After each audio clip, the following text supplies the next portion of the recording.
ever since I kind of listened to Kathy, and she spoke about obstinance, I decided, something, I'm not doing what I'm not supposed to. I'm just not. Perfectly Obstinate People with Kathy Kolbe share stories of resilience, persistence, and defiance. Kathy Kolbe has empowered millions to trust their guts. Now Kathy empowers you to be you. On today's episode, Mordechai Friedman, strategic consultant for MJF Consultancy, talks about how being obstinate has reduced job stress and improved his productivity. Now, I looked at myself. I had this dark secret that I'm a procrastinator. Now, I'm a consultant, so actually I couldn't tell anyone that I was procrastinating. So I actually, besides for kind of rare occasions, I used to get the work, the research for my clients or whatever we had to do on time, but they didn't know that it was the last night that I did it. It wasn't a couple of weeks. I looked at myself kind of a procrastinator, and that was something I wouldn't allow my clients to do, procrastinate. So, but I got my work done, and no one knows. The story starts with Friedman learning about his natural method of taking action and beginning to understand why he procrastinates. I joined Strategic Coach a year ago, and at the end of the first day, they told us that we're going to have to take the Kolbe Index. I had no idea what that is all about. But they sent me an email. I did it. I didn't think about it even. I didn't take it seriously. Okay, you want me to do another form, another thing? I did this test, that test, IQ tests.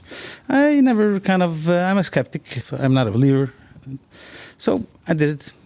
And I came back to the next workshop, and they discussed the results, and I started seeing that they're onto something. They're saying something that is not a joke. Kathy Kolbe's description of how Friedman begins the creative process was spot on. You have a wonderful knack for being able to gather information very specifically. As Kathy Kolbe could have predicted, Friedman was driven to find out more. And I started researching how valid is this test? Can you align it, or is this coincidental? They're asking me what I want to do, so it's answering my questions. It's normal.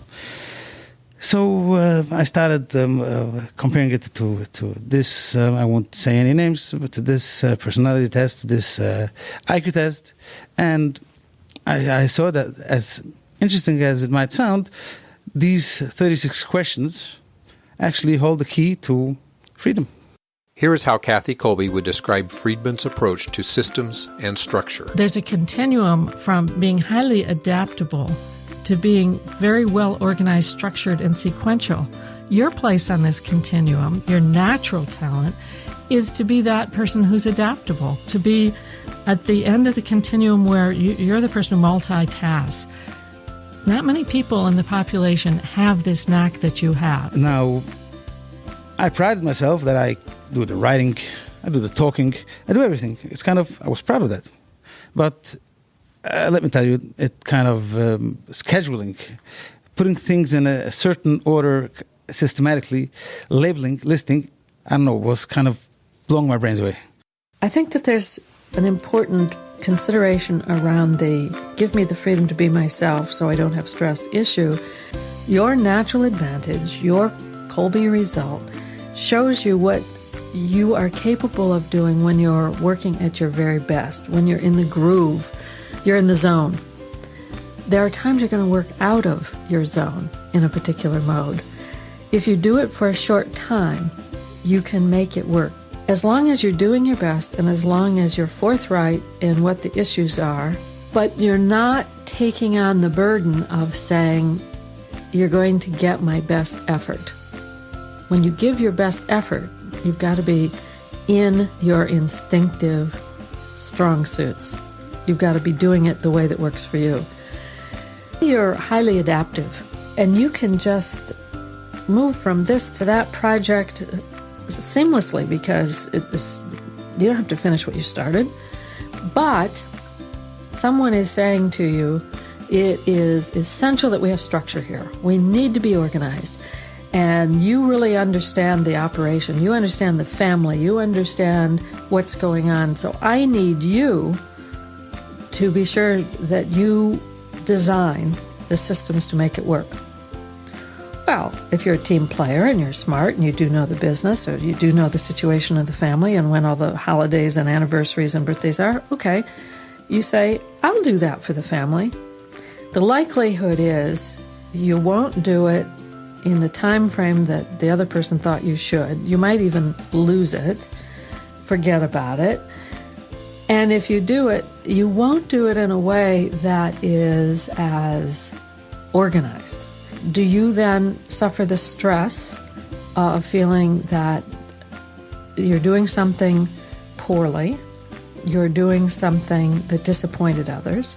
Yeah, sure you do. That's part of the instinct-based stress, is the sense that you haven't lived up to other people's expectations. So the solution for that, get off the kick of having to be perfect in the sense of being all things to all people. You aren't. You can't be. You never will be. What you need to be is you. Nobody fills all 12 squares on the impact factors chart. That list of the positive attributes for each zone and each mode is for the whole family, the whole team, the community. It's not for you to fill in all of those. I started seeing that this is the key to kind of doing what I do best. And I started seeing, when I do this kind of research, I'm myself, when I lay out concepts to people, when it comes to organizing stuff, I kind of try to find a way how to get organized without organizing, kind of the shortcut.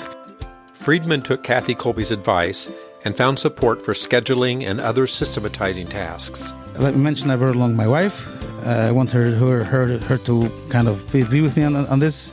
So we might work together. She might help me. For me, just processing a Kolbe test and putting together the reports would take me an hour. I would almost always type in the email where to send it wrong and then go again. I kind of, I'll do it tomorrow.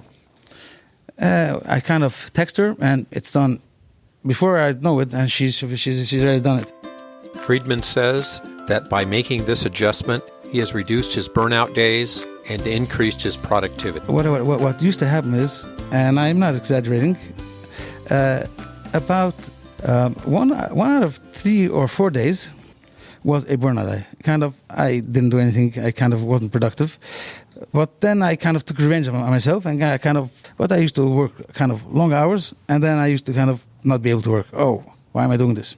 I was very proud of my work, so I wouldn't give it up. But ever since I kind of listened to Kathy, and she spoke about obstinate.